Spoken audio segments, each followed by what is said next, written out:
Welcome. Welcome, dear friends. I have to move this up and eat it. Stay.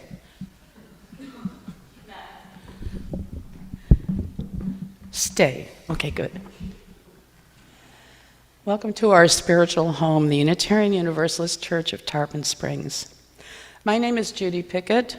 I serve on the Board of Trustees, and I'm your worship associate today. We're a church of many, many welcomes, and we offer a warm welcome to all of you. This is a liberal community for all ages, promoting spiritual growth, social justice, and the arts.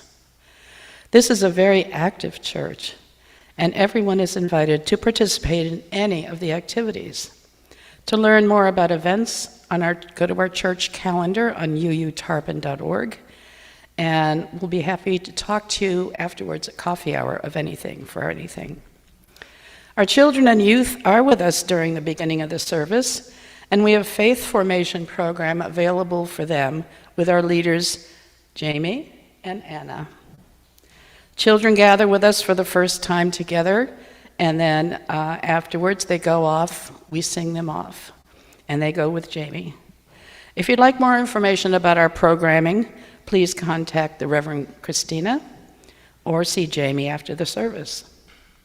For those of you present with us in the building, we have connection cards. I don't have one. Why don't someone hold up a connection card?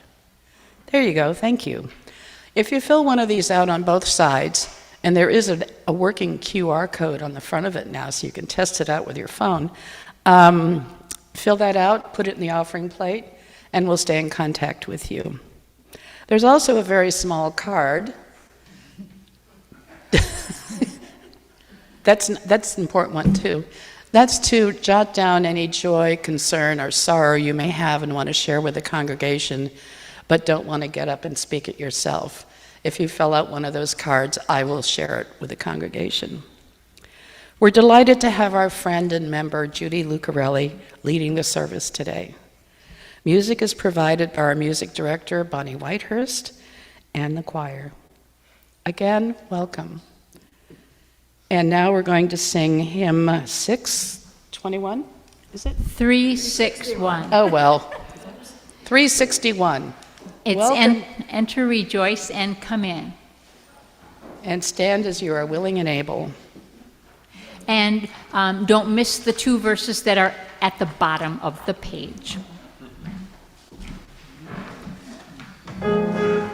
Let me see.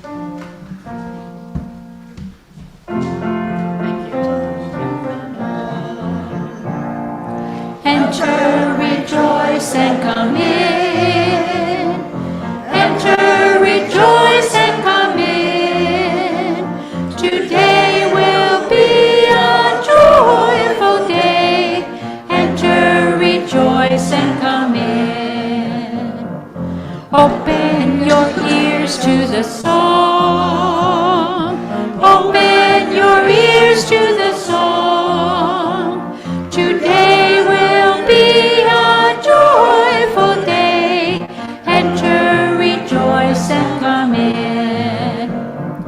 Open your hearts, everyone. Open your hearts, everyone. Today will be a joyful day. Enter, rejoice, and come in. Don't be afraid of some change. Don't be afraid of some change. Today will be a joyful day. Enter, rejoice, and come in. Enter, rejoice, and come in. Enter, rejoice, and come in. Today will be a joyful day. Enter, rejoice, and come in. Yeah, good one. Yeah.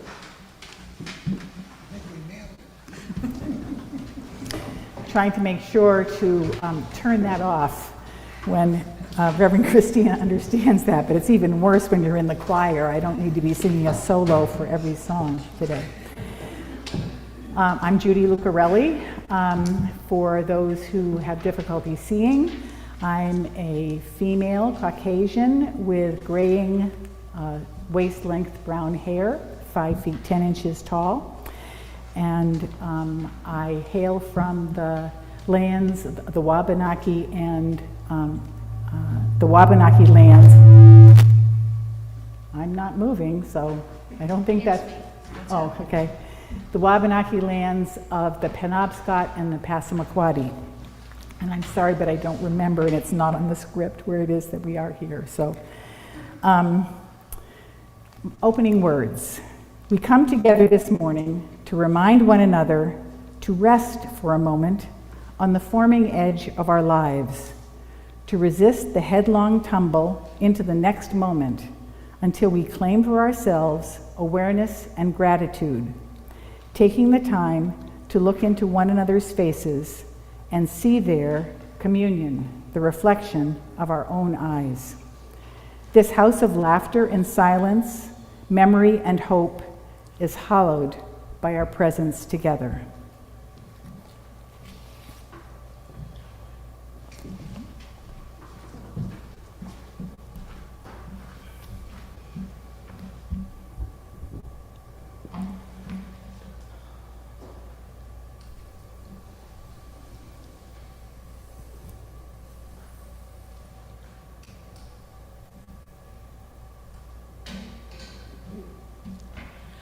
We light this chalice to be aware of what each of us can do to open our hearts, to take action to make the world more beautiful, and help connect us to the source of life.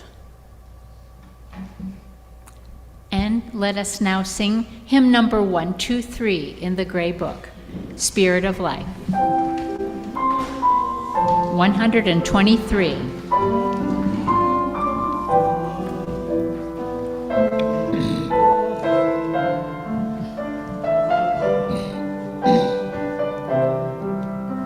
Spirit of life, come to me. Sing in my heart all the stirrings of compassion.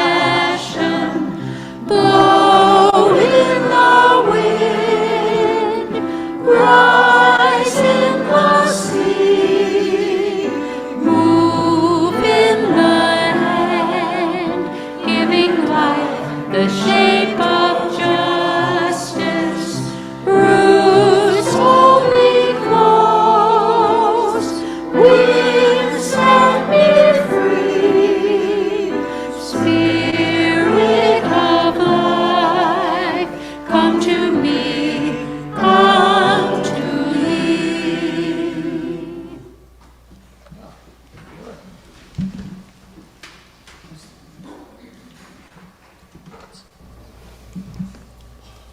The story, truly for all ages, is Bored, Nothing to Do by Peter Spire.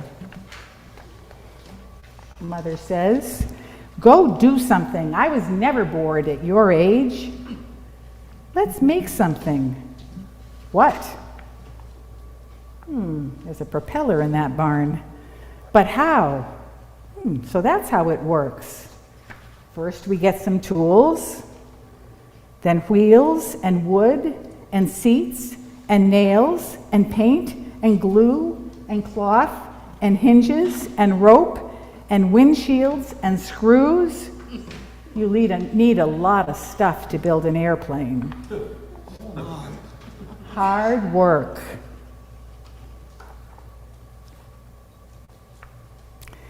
Oh, need wire. Well, that was easy. How about that? A plane needs an engine. Lawnmower, too small. Tractor, too heavy. A VW Bug, this is an old one, just right. Get it on the cart and lug it back to the barn with the gas tank. Messy job. Tiring. Looks like an airplane. To make it run, turn the key. Noisy, scary, but it works. It flies. It really flies. Great plane. Soaring through the clouds. Dad notices the TV doesn't work. Call a repairman. The phone doesn't work. Go get a repairman and the telephone company. Car will not start. Of course not, there's no engine. Where are my sheets? Look at the baby carriage. What happened to the bicycles? What happened to our fence and my clothesline and to the garden furniture? Nothing works. Small wonder. Where is everything? Where are the boys?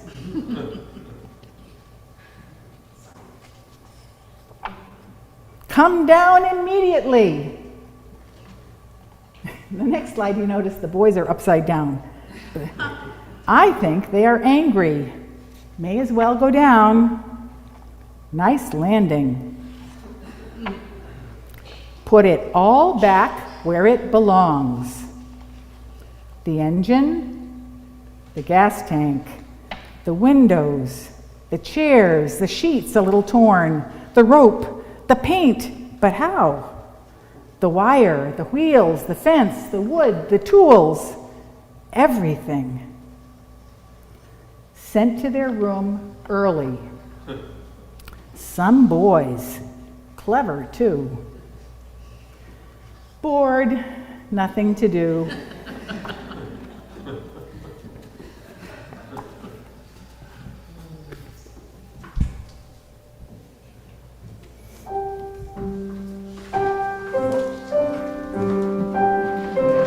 Just for practice.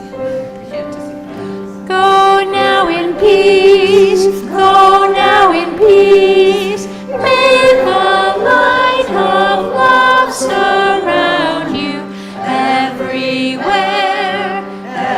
everywhere you may go. Go now in peace, go now in peace. May the light of love surround you everywhere, everywhere you may go, everywhere you may go.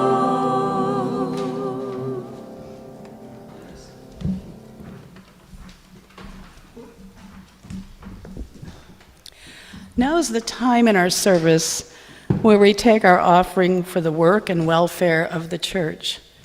Ours is a free faith which must sustain itself financially. Please go to our website, uutarpon.org, if you would like to donate there, or you can mail a check to 57 Reed Street, Tarpon Springs, 34689. For those of you with us in person in the sanctuary, place your offerings when the plate is passed around. The offering will now be given and received.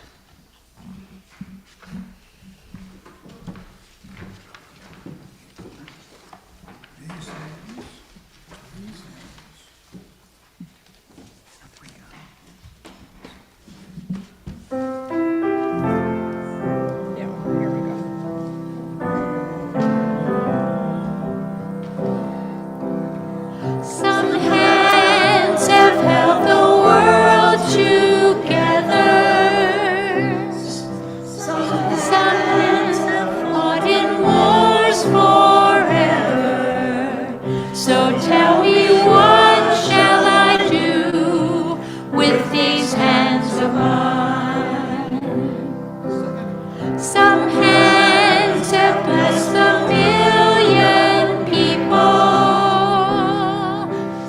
Some hands have freed the world from evil. So tell me, what shall I do with these hands of mine? What shall I do with these hands of mine? What shall I do with these hands of mine?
shall I do with these hands of mine?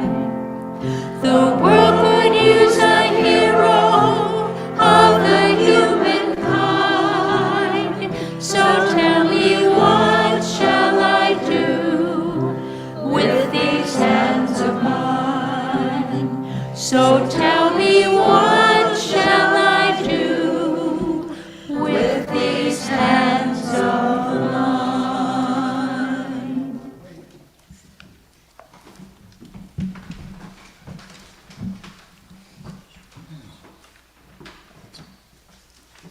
Now we will take a brief moment of silence to let you settle into yourselves and your seats.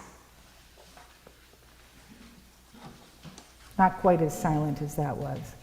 Take a few deep breaths, if that's comfortable, into your body.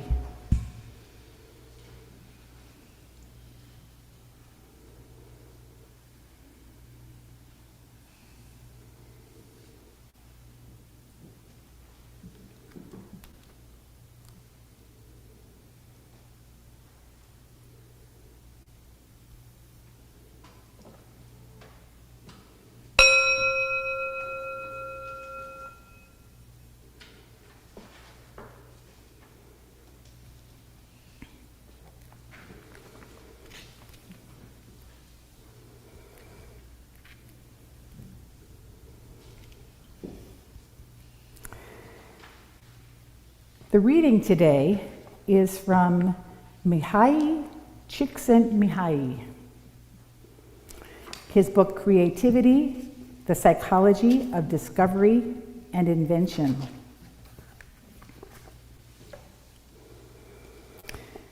And the print is small. For most of human history, creativity was held to be a prerogative of supreme beings. Religions the world over are based on origin myths in which one or more gods shaped the heavens, the earth, and the waters. Somewhere along the line, they also created men and women, puny, helpless things, subject to the wrath of the gods. It was only very recently in the history of the human race that the tables were reversed. It was now men and women who were the creators, and gods the figments of their imagination. Whether this started in Greece or China 2.5 millennia ago, or in Florence 2,000 years later, does not matter much. The fact is that it happened quite recently in the multi-million year history of the race. So we switched our views of the relationship between gods and humans. It is not so difficult to see why this happened. When the first myths of creation arose, humans were indeed helpless, at the mercy of cold, hunger, wild beasts, and one another. They had no idea how to explain the great forces they saw around them: the rising and setting of the sun, the wheeling stars, the alternating seasons. Awe suffused their groping for a foothold in this mysterious world. Then, slowly at first, and with increasing speed in the last 1,000 years or so, we began to understand how things work. From microbes to planets, from circulation of the blood to ocean tides, and humans no longer seemed so helpless after all. Great machines were built, energies harnessed, the entire face of the earth transformed by human craft and appetite. It is not surprising that as we ride the crest of evolution, we have taken over the title of creator. Whether this transformation will help the human race or cause its downfall is not yet clear. It would help if we realized the awesome responsibility of this new role. The gods of the ancients, like Shiva, like Jehovah, were both builders and destroyers. The universe endured in a precarious balance between their mercy and their wrath. The world we inhabit today also teeters between becoming either the lovely garden or the barren desert that our contrary impulses strive to bring about. The desert is likely to prevail if we ignore the potential for destruction our stewardship implies and go on abusing blindly our new won powers.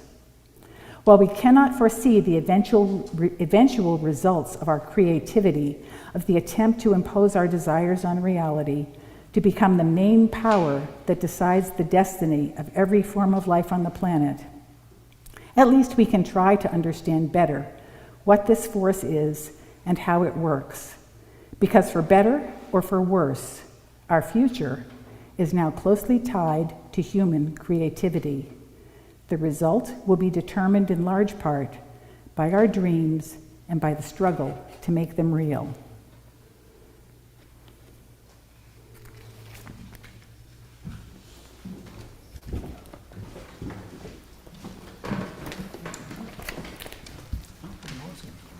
Not yet.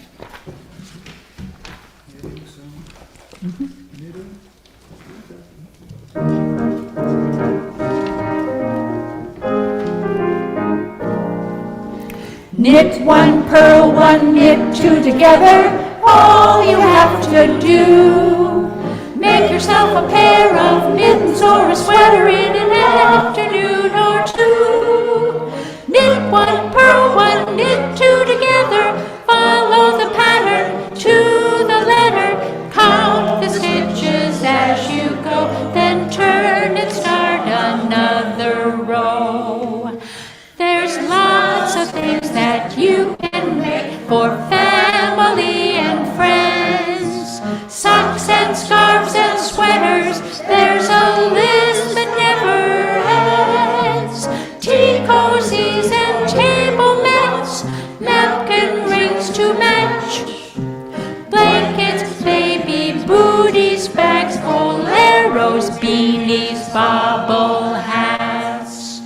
Knit one, purl one, knit two together, all you have to do. Make yourself a pair of mittens or a sweater in an afternoon or two. Knit one, purl one, knit two together, follow the pattern to the letter. Count the stitches as you go, then turn and start another row. I learned the basic stitches when I was a child of 10.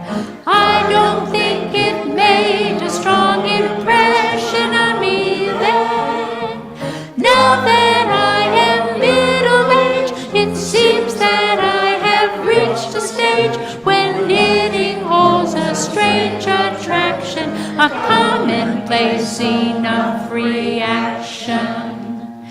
And if you drop a stitch from time to time, all knitters do, remember there's no shame in going back a year or two.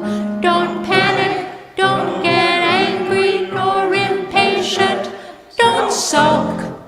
Unpick it, then reknit it, that's the way to get the best result. Knit one, purl one, knit two together, all you have to do. Make yourself a pair of mittens or a sweater in an afternoon or two. Knit one, purl one, knit two together, follow the pattern to the letter. Count the stitches as you go, then turn and start another row. There comes a time when you just have to stop. Don't forget to count your stitches up.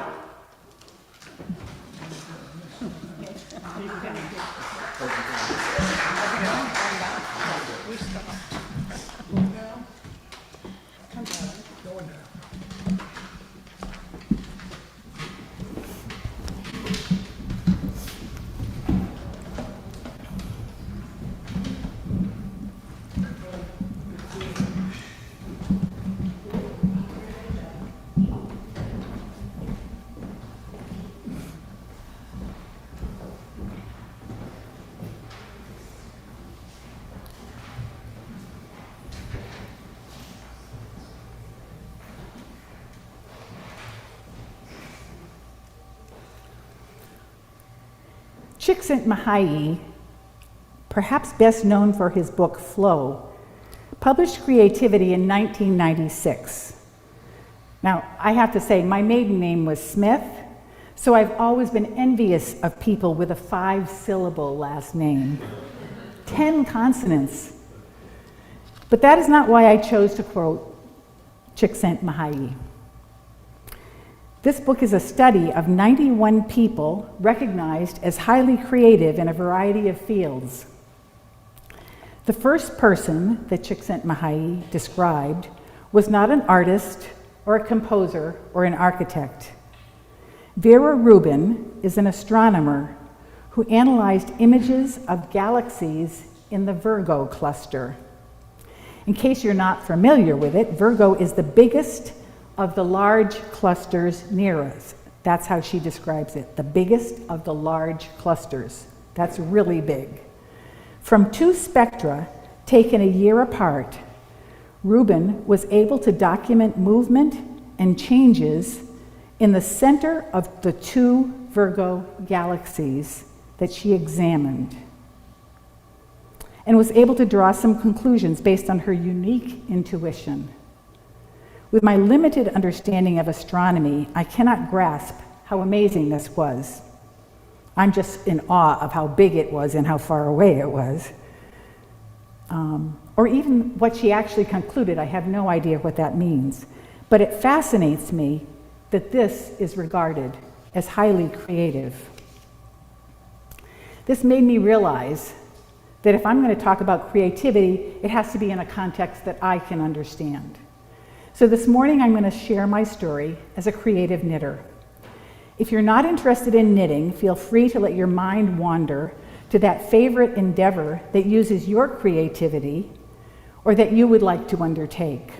I will ring the bell to let you know when it's time to tune back in when I talk about the books that I read in preparation for today. I grew up in a household where my mother made the clothes for her 4 children. My brothers got store-bought clothes when they entered kindergarten, but my sister and I had homemade clothes throughout school. When I was 13, I got my second store-bought outfit that was not a hand-me-down. I felt more fortunate than classmates because I had so many more clothes than they did. Besides sewing and teaching her daughters to use her featherweight sewing machine by the age of 9, Mom also passed on her skill as a knitter. Incidentally, my younger brother is left-handed and was interested in knitting as well, so Mom figured out how to teach him to knit left-handed. He did not continue as a knitter since he could not let friends know that he had this skill. My sister developed the level of expertise that she wanted, which was considerable, and then in her 40s gave me all of her needles, patterns, and yarn stash. In case you were not aware, knitters always accept free patterns, free needles even if they're duplicates, and a yarn stash even if this requires giving up a guest room. Do not ask to stay overnight in our house. You have to push the yarn aside. I knit my first pair of mittens as a Christmas gift for the boy who was special in my life in 8th grade. He declined my gift. Not because the thumbs were so big, it looked like they were swollen by excessive contact with a hammer, but because his family would tease him about getting a gift from a girl. So throughout high school, I refined my craft knitting stocking hats. I gave them to friends, but not boyfriends. In the fall of 1967, as a college freshman at McGill University, I took a leap and knit a sweater for a special man, and he accepted it with delight and love. I got an engagement ring, but he got a sweater. John still has that first sweater over 55 years later. At this stage in my development as a knitter, I was creative only to the degree that I created a warm winter sweater from a bag full of 4 colors of yarn, a pair of needles, and a pattern. I followed the instructions exactly, feeling that any alterations could mean a repeat of the mittens with the bulbous thumbs. So if anyone asked, I would have said that this was evidence of love, but not creativity. The head of the psychology department at McGill taught all of his students to knit because he said the development of content knowledge in his students was greatly enhanced if their fingers were occupied with knitting instead of doodling. I told my physics professor this, and he said if I did not need to take notes in his lectures, I could stop attending class. I wasn't going to do that, so I did not knit in his class. And this just reinforced my understanding that physics, like knitting, was not particularly creative. My first job in the fall of 1970 was teaching math to 7th and 8th graders in Nome, Alaska. In some ways, it was my most difficult job. I started the year with laryngitis from yelling at my students to get them to quiet down and pay attention to me. Now, these were Yupik Eskimo kids who were so soft-spoken that I am sure today I would not even be able to hear them speak. But they set aside thousands of years of cultural tradition to be noisy in my class. Once they stopped talking and started paying attention to my instruction in fractions, I hit a wall. They did not understand my explanation. I had always loved fractions, and learning to add, subtract, multiply, and divide them was fun for me, which was the worst possible preparation for teaching normal kids about them. I had no idea how to explain it except the way that I learned. While I loved numbers and mathematics, I could not engage my kids in my enthusiasm. And making them write 100 times, "I will not throw paper in class," didn't really help. There's a few people who started their lives as teachers, I can tell. I figured out that I had to start with what they did understand and build on that, a strategy that was based on survival and not a particularly creative insight. But this approach served me well through 7 years of teaching math to kids in grades 7 through 10. And it did not capture my imagination, however, and my career moved on to school leadership. The approach of problem finding, then problem solving, with the added dimension of engaging others in the process, served me well.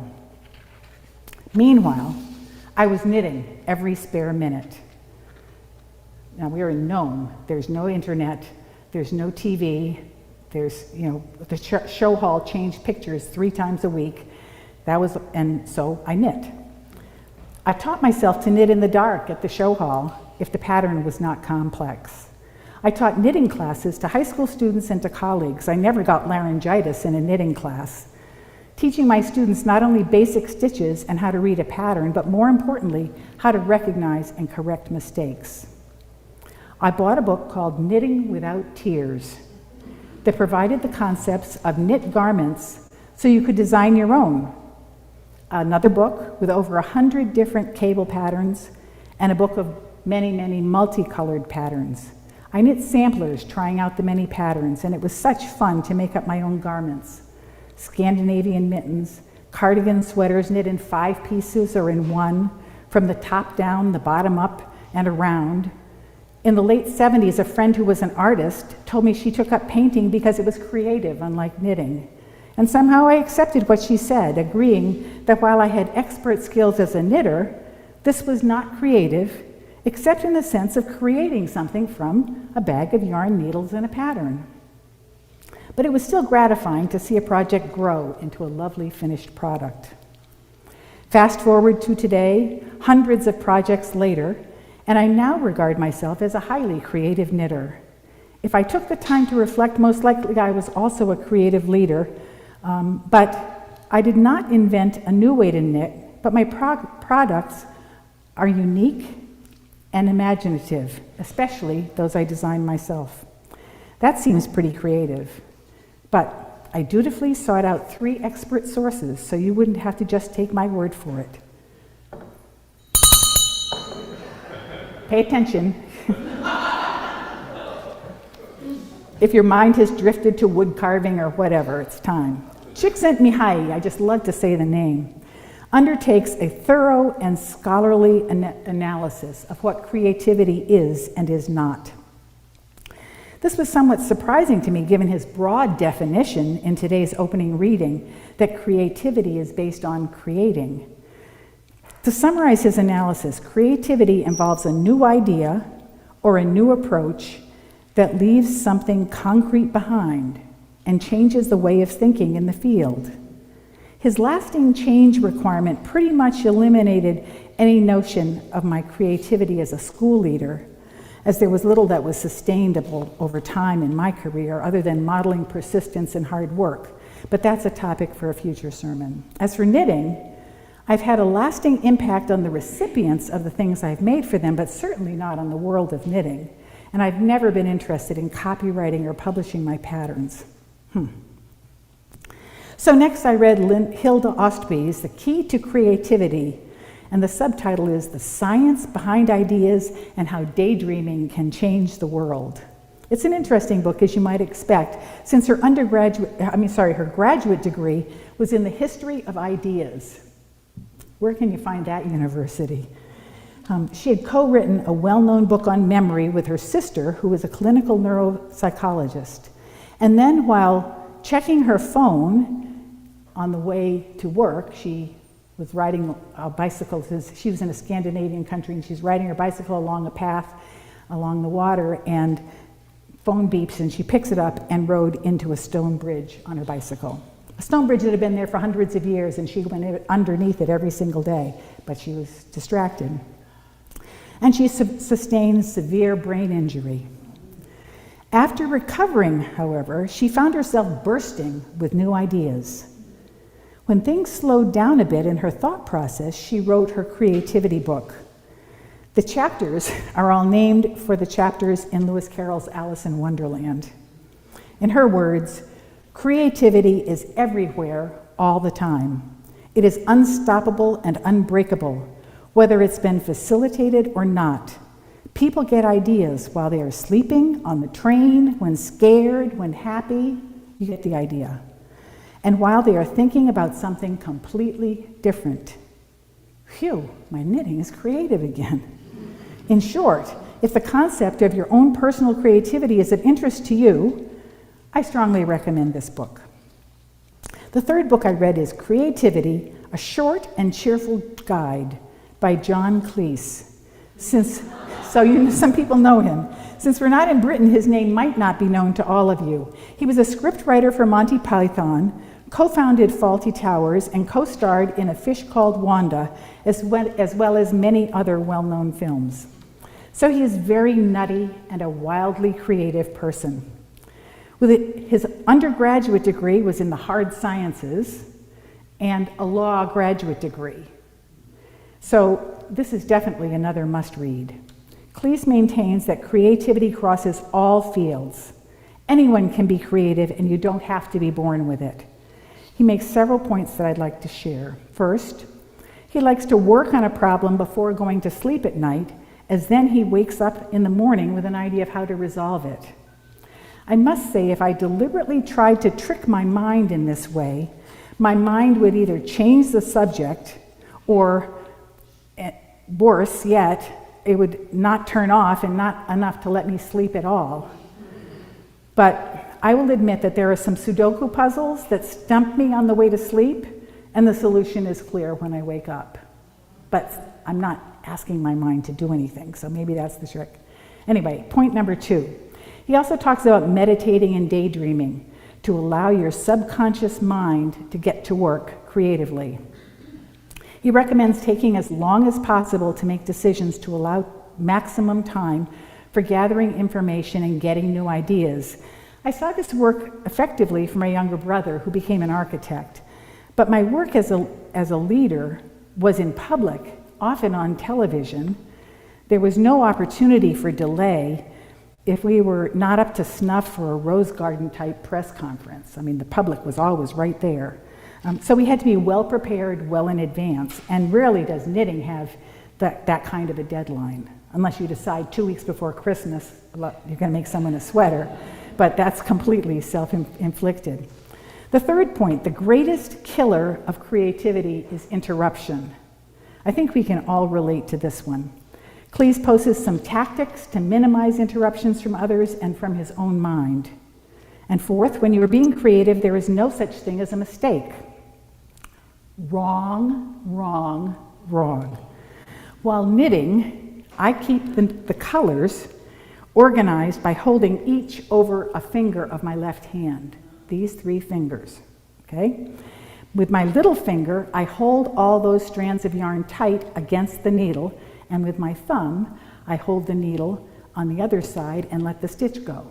So if I have more than 3 colors, I have to drop the colors and pick up at the, it doesn't work, it doesn't work. So it slows things down considerably, affects the tension of the yarn. You know the lovely Fair Isle Scottish sweaters? They use only 2 colors at a time. Even for the most complex looking patterns, they use 2 colors at a time in a given row. So in knitting, there can be, for sure, design mistakes. When you first have a new idea, his final point I'm going to quote of his, don't get too critical of your idea too soon. Fortunately, with knitting, there's a significant time lag between inspiration and completion. And changing course is pretty simple, usually involving at most a few rows to unravel. When I pushed back on these please points, it helped me clarify my thinking, and I added a few more. Relax and enjoy what you're doing. When I teach my adults to knit, I try to be in a setting where we can have a glass of wine, at least for the first class. Otherwise, it's so tight. Second, be patient with yourself. After all, it doesn't have to be perfect every time or look the way you thought it was going to. Third, don't change course too quickly. For me, that means I have to knit enough rows to really see how the idea is developing before I tear it out. Fourth, but let yourself change course if you need to. When that first pair of mittens, when I made the first mitten, and the thumb was obviously wrong. Something wasn't right. I didn't have to make the second one exactly the same. If I had figured out how to make the second thumb better, it would have been easy to fix the first one. And I could have found someone to give the mittens to, but as it was, nobody wanted these funny looking mittens. Fifth, it's okay to ask for a second opinion and then to ignore it. A long-suffering spouse can be really good for this if he's always honest and patient when you don't do what he says. Or find someone else who will be that honest and patient. I want to show you a few examples now. There's John's original sweater from Christmas 1967. It is well worn, needs some work at the bottom of one of the seams. He wears it about 2 hours a year in Florida. Second, John's patchwork cable sweater. I saw a photo in a catalog of an interesting sweater for a man that was something like this. And so I designed this one using the kind of wool, colors, and stitch patterns we both liked. He hasn't worn that one at all since we've been here. It's just all the sweaters I brought to Florida except for one are wool. The third is my Spiegel sweater. This was a sweater that was in a Spiegel catalog in mother and daughter sizes. I ordered the sweater, copied the pattern on graph paper, and mailed the sweater back to Spiegel. I was living in Deer Isle, Maine. I figured they wouldn't find me. I knit this one for me, and using finer yarn and smaller needles, knit a matching one for our daughter. The challenge with this one is it was designed on a computer and knit on a machine. The rows, which is, you can see the rows above the house on the right-hand side, the rows has as many as 9 colors in a row. It was a real pill to knit by hand. But we both got a lot of wear out of our sweaters, not necessarily at the same time, because you can imagine how embarrassing that would be to your daughter. Next is the Wabanaki sweater. I was knitting this one when I started working for the Passamaquoddy and Penobscot Child Welfare Departments. They forgave me my color choices. The purples, blues, and pinks are wrong in their tradition. Their color tradition is brown, green, red, and yellow, but the pattern is true. Next is my Italy sweater. I designed this using ideas from Cafe Facet books. I wanted a splashy sweater for our trip to Venice for John's 70th birthday. That one was really fun to knit and wear. Next, my Northport sweater. So the yarn that shows in the cover slide for the sermon is the yarn that went into this sweater. The 3 members of my Northport school board, my last school board that I worked for, was a school district with 55, well, it got up to 75 kids, K through 8, and a 3-member school board. And when I left, they gave me a special knitting book and a $100 bill to buy yarn when I finished my last paid work in 1917. I designed the sweater to be knit sideways, starting at the left front and then exploding to add the stitches that you needed for the left arm. And after the left arm was done, then contracting back again to knit the back, and then exploding for the right arm, and then contracting to the right side. So it was all knit in one piece, although then I picked up stitches going up the left side around the neck and down for the band that includes those brown squares. It was fun to knit, fun to design, and fun to knit. I probably will never do another one like it. And my last slide is Miranda. I knit this one-piece blanket for our granddaughter Miranda for Christmas in 2021. It says the top half is the same as the bottom. It says across the bottom, Miranda Stillwell. She was 5 at the time, and each square and stripe is a pattern that has some special meaning to her. And the yarn all came from my stash. I didn't buy any yarn. She has slept with it every night since I gave it to her because she said it was knit with love. Little kids are so perceptive. My next project is a queen-size blanket for John and me, telling the story of our past 55 years together. I've designed it and will start knitting it on the drive to Maine this summer. Stay tuned. I'll bring it in when it is finished. In the meanwhile, I'm making hats for charity, using patterns that take little thought and using yarn from my stash. I knit these hats, by the way, during our sermons here to help me focus on what is being said by keeping my fingers moving. I love the colors of the yarn, the feel of the needles in my hands, and watching the pattern grow with each stitch I take. So now you know the way that I am creative, and the joy that I get from it. We are all creative, and most of us are now at an age that we've had the time, finally, to explore what that means for us. Is there a venue you have always wanted to explore? The Weavers Guild in Largo provides the opportunity to learn to spin and weave without having to invest in expensive equipment before you know if it really interests you. There definitely is not room in the spare room for a loom and a yarn stash if I'm only going to make one placemat. And there's probably someplace like it closer even, where you can learn pottery. There are plenty of creative people around us. George collected our old watches to make his dog sculpture. Reverend Kristina does amazingly fine counted cross-stitch. Udo Reif makes beautiful miniature sailboats and meets with like-minded people to sail them. Cooking can be wonderfully creative. Whether it is something you share with others or something you make for your own enjoyment, take satisfaction from the act of creating and enjoy the amazing thing you have accomplished. Don't hesitate to knit that first stitch.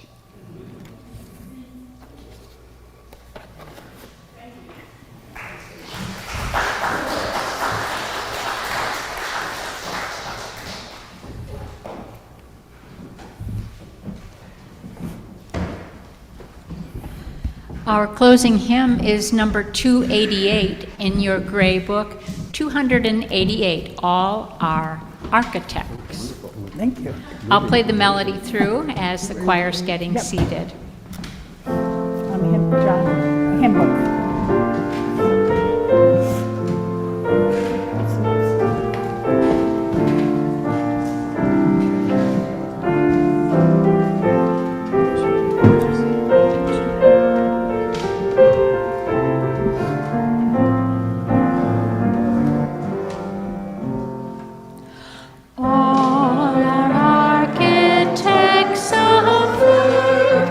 Working in these walls.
we decided that the knitting song was too long, so we skipped a verse.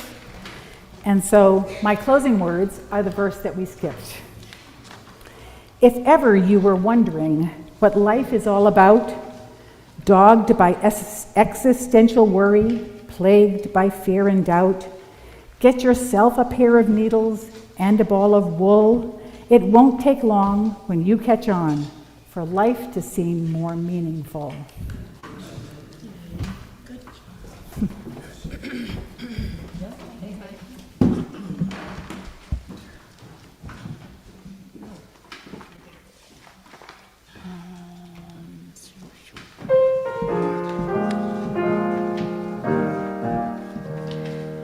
You gotta have art. All you really need is art. Watercolors and acrylics and such. No price is too much for real good art. You gotta have art. Your friends will think you're really smart. If you could talk about Monet and Degas, Dali and Renoir, well that's a start. When you need some stimulation of an artsy sort of kind, come and see the endless paintings, as good as any art you'll find. There's nothing to it but to do it. You gotta have art, piles and piles and piles of art. If you go to art museums and shows, everyone knows you've done your part in support of great art. We're proud of our historic marker. We're the oldest church in town. Come and join us Sunday mornings. Our members never have a frown. There's nothing to it but to do it. You gotta have art, and you'll have a happy heart. Just surround yourself with culture and grace. Find it in this place. Become a part of a church that loves art. Yes, you gotta have art.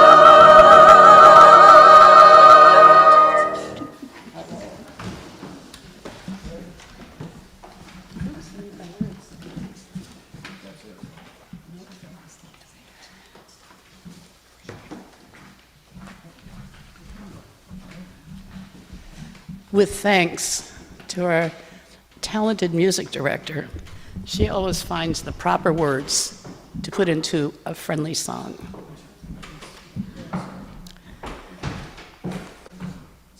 We hope that you found meaning in today's service. I certainly did.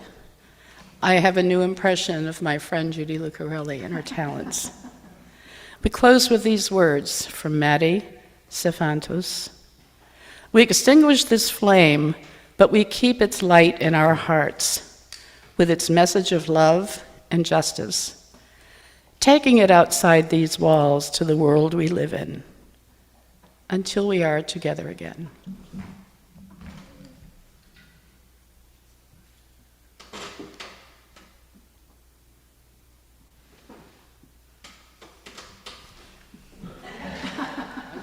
I'm trying not to get wax on it.